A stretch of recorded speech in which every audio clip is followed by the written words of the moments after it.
Welcome to Focus Today. I'm your host, Perry Atkinson, and of course, in the news always is the economy, the national debt, and high gas prices. Everything kind of got us on tilt these days, and it's always honoring and perfect timing when we have Professor Murray Sabrin with us. He's Emeritus Professor of Finance there at Ramapo College in New Jersey. He's also the author of some fascinating books. His own autobiography is a must-read. It's called From Immigrant to Public Intellectual, an American Story. There's a picture of the cover of that book. He does have a website, Murray Sabrin, sabrin.substack.com. And see that picture there? See those two hats? Now look at my counter. Can you guys get a two-shot here? Look at my counter here. Oh, you can't do it. Oh, here, hold on. There you go. There you go, Professor. How about that? Can you see that? There he is. You're in sartorial splendor today. Okay. How you doing? Look at that. How's that? That's great. That's great. We got to get more people from Oregon buying them. Oregon. There you go. Well, it's called MAFI, Make America Financially Independent, right there. So thank you for the hats, Professor. Good to see you. How you doing? How you doing? I'm doing great. I've got a big announcement for you today.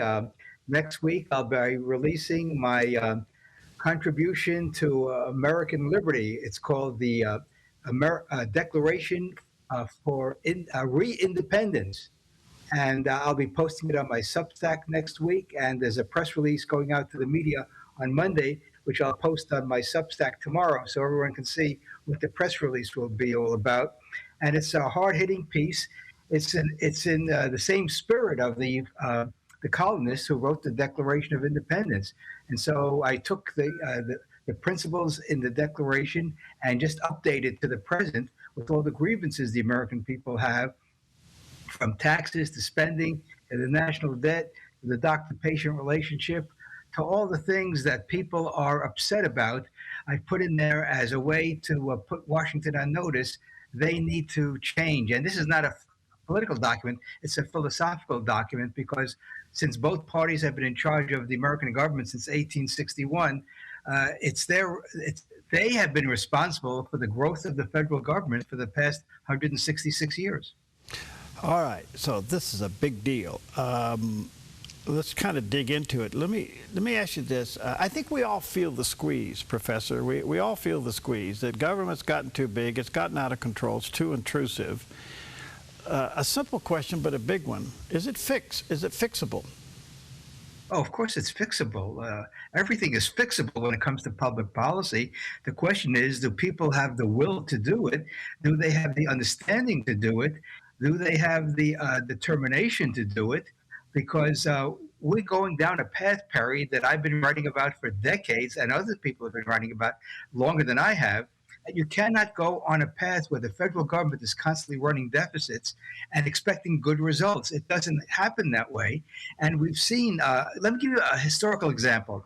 Right after World War II, the federal budget was cut in half by 50% because the economy was basically a war economy. Most of the economy was spent on military equipment and salaries for soldiers. The difference today, however, and this is the key difference, we have hundreds of millions of Americans dependent upon the federal government for Social Security, Medicare, and Medicaid. That means that so many people are receiving government checks, taxpayer-funded government checks every month in order to provide for their needs. And that is the tragedy of America, the notion that the government's going to take care of you, the notion of cradle-to-grave security, something that Bernie Sanders wants for America with Medicare for All and other programs. But I wrote about this. It's coming out in a book that a friend of mine edited on the philosophy and ethics of taxation. We have an 11,000-word chapter on how to transition from where we are today to where we should be based upon the principles of 1776 and hopefully the principles of 2026, which will be published next week. And it's not hard to do intellectually. It's hard to do practically because of the pushback people will provide, because they say, how can people live if you don't have a government safety net? How will people provide if they don't have government health care? How will people provide if they don't have government retirement benefits? And my answer to that is it's called freedom. Freedom is the foundation of America.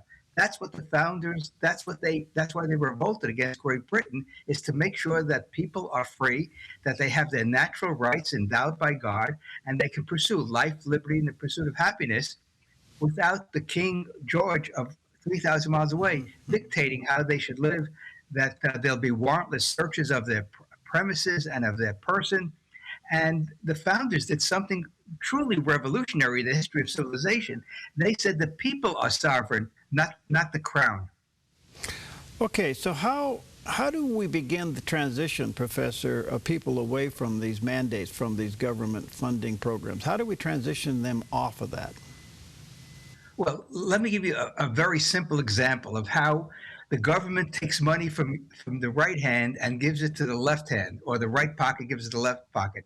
Let's say you're on Social Security and you get, I'm just throwing an arbitrary number out, $30,000 a year in Social Security benefits, 80%, 85% of which are taxed, but leave that aside for a moment.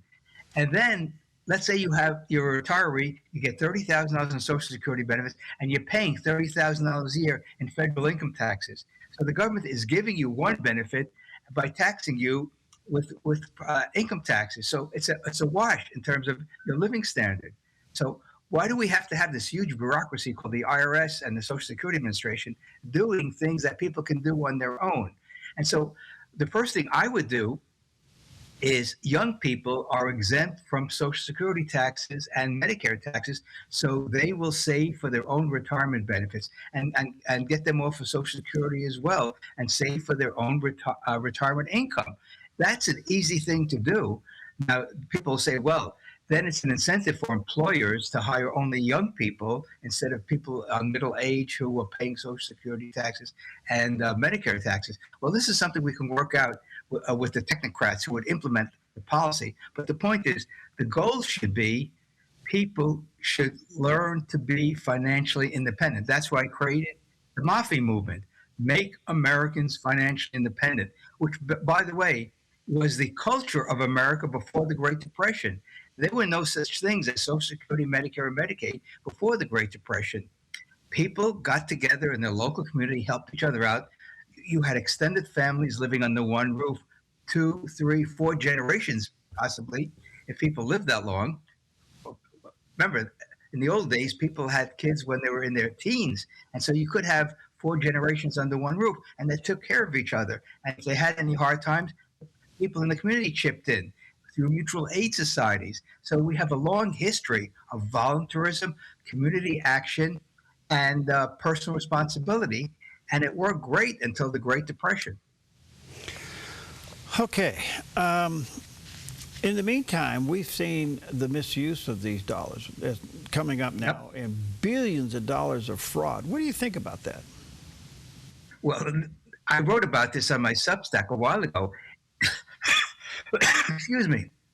If you want to avoid Medicare and Medicaid fraud, you get rid of Medicare and Medicaid, because there will always be people that game the system. Look what happened during the COVID situation. The government was giving out checks left and right, and people were collecting thousands, tens of thousands, hundreds of thousands, even millions of dollars through various things that they did. And the government just spent trillions of dollars, most of which were unaccountable.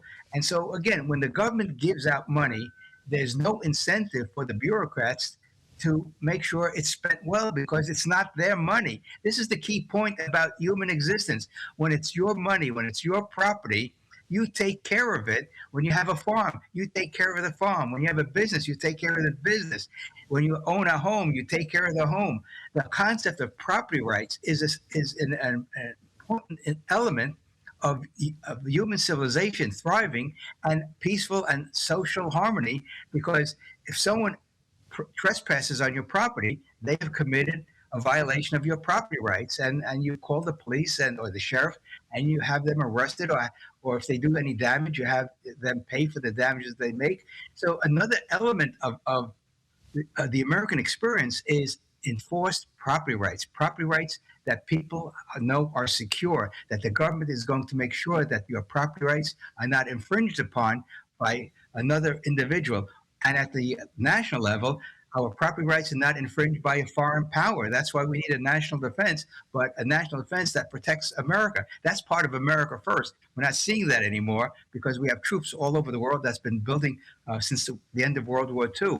So again, we have a whole discussion to have, Barry, about what is the meaning of America as we approach the 250th anniversary of the Declaration. And unfortunately, I think what's going to happen is you're going to have politicians on both sides of the aisle talk about the beauty of the Declaration, yet when they vote for legislation that violates the principles of the Declaration and the Constitution. Okay, you touched a big one there, property rights, and the American dream of owning your own property, but it's taxed. Do we really own it, or are we renting it from the government? Well, that's why I wrote my first book, Tax Free 2000. The property tax is probably the most onerous tax because if you don't pay the property tax, the government seizes your property. And so we should get rid of the property tax. In fact, there's a front page article in the local paper here in Southwest Florida that's talking about phasing out most of the property taxes here. And I'm going to write, I think, a letter to the editor saying, yes, we should eliminate the property tax lock, stock, and barrel, because if we want services that the government's providing, which, by the way, can be provided in the private sector and the nonprofit sector, people should pay for it, just as we pay for our utility bills, our cell phone bills, our cable bill, our streaming services. It's called fee for service. That's what the free market is all about. Someone offers a service, you either like it or don't like it. If you like it, you pay for it. If you don't like it, you don't have to pay for it. That is the beauty of the free enterprise system, is that people have incredible choices as to what they want to consume, what they don't want to consume. And that's why I've been pounding figuratively my fist on the table saying, let's go to a free market economy 100% instead of the semi-free market that we have today. Do you think that the average person understands? Well, let me put it this way. Do you think the average politician understands what you're saying? Because at the end of the day, we're going to celebrate 250 years. Okay, I get that. It's wonderful. But are we really free? Are we now trapped by the system that we gave birth to? This is the irony of what's happening, especially as we get to July 4th, 2026, is that politicians, some of them really believe we have a free society. And in my Declaration of Re-Independence, I point out how we don't have a free society. We are probably about, I would say 100, we're not 180 degrees because we're not a totalitarian society, but I would say we're about 120 degrees from a free society. So we have a lot of work to do, educational-wise, culturally, economically, financially, to get people on the page, especially the people in Washington that are making all these decisions, which impact us every single day. It's taxes, it's regulation, it's the Federal Reserve's money printing, it's undeclared wars. It's all the things that the founders said we will not have in America with the Declaration and the Constitution. Unfortunately, there's been what? Mission creep. From the beginning of the Republic, the people that want big government have pushed the envelope. And so here we are 250 years later, and we don't have anything like the founders envisioned based upon the wording of the Declaration of Independence. And I've updated it with the Declaration of Re-Independence because we need to exert our sovereignty. That's the whole key. Mm-hmm. And I would add, it's also the sovereignty of people and the unborn children as well. God bless you. That's wonderful. Let me ask you this before I take a break. Are we currently insolvent, or are we close to becoming insolvent? Well, we're not insolvent because the federal government can pay its bills. But I just saw something cross my email this morning. Excuse me. Japan, China, and other countries are starting to sell U.S. treasuries. That is going to have a profound impact on interest rates in the future, or maybe very soon, because if we're running these huge deficits of $2 trillion a year, who's going to be buying them? And if we don't get overseas buyers and domestic buyers to buy them, then the Federal Reserve will step in and buy them, or at least buy the old ones so the banks and the pension funds can buy the new ones and the money market funds. And then we're off to the races with an increase in the money supply that will make the 1970s double-digit inflation look like a picnic. That's the pickle that we're in. The federal government cannot help itself because people on both sides of the aisle are not willing to say no to all the special interests that are coming to Washington, hat in hand, looking for special privileges or grants or subsidies or what have you. Hmm. And we're seeing this across the board. It's not a Republican or Democratic issue. It's a philosophical issue and it's a financial issue. And we just have to say, no mas, no more. If you want to participate in the economy, you do it on the basis of you becoming the risk taker, not the American taxpayer. All right, let me take a quick break. When will this be out, Professor? I'm going to issue the press release, or at least I'm going to have the link to the press release tomorrow. And the press release will go out next Monday to all the media in the country. And I'll be posting on Monday the declaration itself in line with the press release. So next week we can begin to have the national discussion. What does it mean to have an American country based upon the freedom principle? It's that simple. Okay. MurraySabrin.substack.com. That's the connect point, and you may want to get that in your browser now and get it ready. MurraySabrin.substack.com. There's the picture of that landing page. We'll take a quick break. We'll be right back.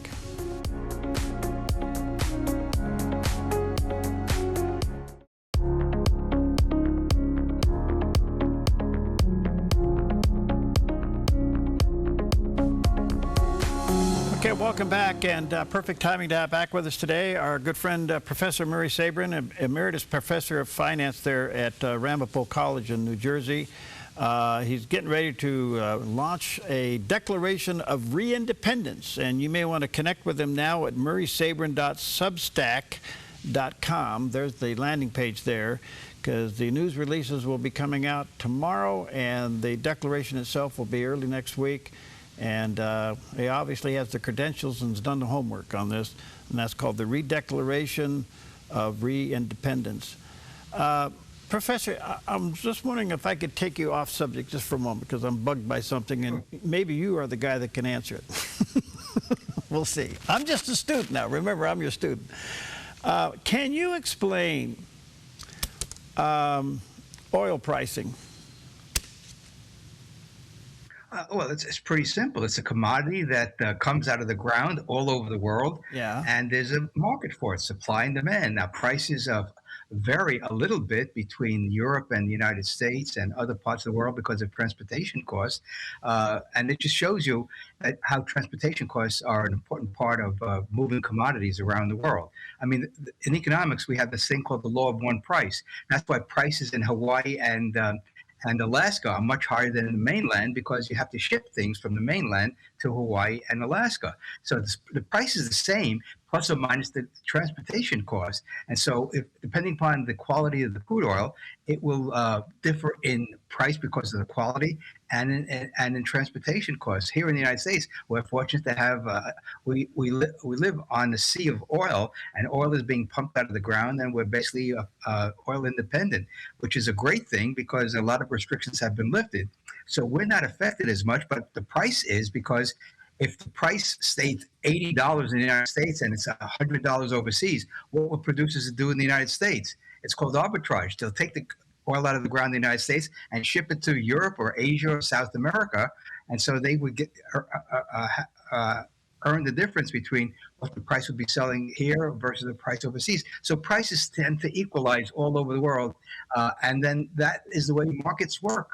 For example, if somebody in Oregon is selling a product that is in high demand, and I'm in Florida, I will have to pay the shipping costs to get it here, even though the people in Oregon or California or Washington State will probably pay a lot less because the shipping costs are not as high. So again, prices tend to gravitate toward one price, and that's the way markets work. And the same thing happens in oil and other commodities as well. The same thing with the price of gold. The price of gold varies a little bit between Asia and India and the States and Europe, because some countries have taxes on them, and that has an impact on the price. But otherwise, prices are essentially the same because that's the way the free market works. That's the beauty of the free market. People get to choose, and prices reach an equilibrium point, and that's way and this way people have to decide what's the best place to buy the product that they're interested in. Because I think where this question comes from, Professor, is if we are oil independent in the United States, we're paying prices based upon what's coming or not coming out of the Straits of Hormuz. Right. And we're going, right. What happened here? Why aren't we getting a deal? Well, this shows you the independency of markets around the world. I mean, we really live in a global economy where we can see on our computer screen what prices are doing in any part of the world because markets are interconnected 24/7 practically. And so you would think that prices would be lower in the States, but that's not the way the market works because of the shortfall in supply coming out of the Straits of Hormuz. Prices have been jacked up since the war at the end of, it's exactly 3 months, end of February to the end of May. And so other prices follow suit. And remember, we also have a futures market. And so that tends to impact current prices because in the futures market, buyers and sellers are exchanging contracts of what they think prices will be in the future. So because of the oil situation in the Middle East, speculators and others were going into the futures market and bidding up the price of oil in the futures contract. Okay, I'm going to come back to your Declaration of Independence. One of the things we do here in research for our network is, the fickleness of audiences in media and young people, which is so interesting. And it looks like young people are waking up and realizing the government's been lying to them, and they're shifting around, and they're really investigating a lot of things. They want to be benevolent to the genuine vulnerable, but they also want government to be limited. Is there a way to do both or not? Absolutely. I mean, I helped create a nonprofit medical center in Bergen County, New Jersey. I support 2 others in New Jersey. I support one here in Naples, Florida. It doesn't receive a penny of taxpayer dollars for the past 26 years since it was founded. And they do a magnificent job in helping low-income people get high-quality medical care because all the doctors are volunteers. There's a paid staff. They do fundraisers throughout the year. And it's just a perfect example of the mutual aid societies that were thriving before the Great Depression. Now we call them nonprofits. And there are wonderful nonprofits, and there's some poorly run nonprofits. There's also Habitat for Humanity here in Southwest Florida. They do a great job of helping people get into a home. There are food banks. The Harry Chapin Food Bank is here to help people get over the hump if they're unemployed or things like that. So we have a myriad of nonprofits that do magnificent jobs. And if people's taxes were reduced dramatically, and the people like Jeff Bezos and Elon Musk and Warren Buffett, who have tens and billions of dollars, would step up to the plate to create these nonprofit medical centers, we could eliminate the Medicaid budget of $900 billion a year. That's what super wealthy people can do to create these facilities. And then the local people can volunteer and provide the funds necessary to keep the doors open. So again, I've written about this over the years. Peter Drucker, the great management theorist and practitioner, has written about this. The nonprofit sector is the most effective way to deal with people who have hardship. Get on their feet. I totally agree. And I'm just wondering, though, can nonprofits really be released to do what they want to do? Government's been trying to regulate nonprofits like crazy, but they are by far more efficient in getting the job done than government will ever be. Yeah. There's no question about it because people have skin in the game. Those are the donors. Yeah. Those are the people that work there. They're the people that are the beneficiaries. They have to be super efficient. And if they're not super efficient, they go by the wayside, just as businesses go by the wayside if they don't meet consumer needs. I mean, we've seen airlines go under, car companies go under, retailers go under. So many companies have gone under, but other companies have come to the forefront, like the world, the Apples, the Dell Computers, and thousands of other companies that are thriving in this economy. Million people that have needs that have to be met. Businesses have needs that need to be. So again, it's pretty simple to figure out what is the best model for society. It's called free enterprise and limited government. Okay. It's called the Declaration of Independence. It'll be released next week. You'll see the press release is coming out probably tomorrow. Go to murraysabrin.substack.com and read it. early next week. I think you'll find out that he's certainly done his homework, very passionate about it, and he has the experience behind it. So check it out there at murraysabrin.substack.com. Professor, good to see you as always, friend. Thank you, and thanks for the hat. Great to be with you, Perry. Thanks for that. Wear that hat proudly. One day I'm going to pass your class. Okay. See you later. Thanks, bud. Take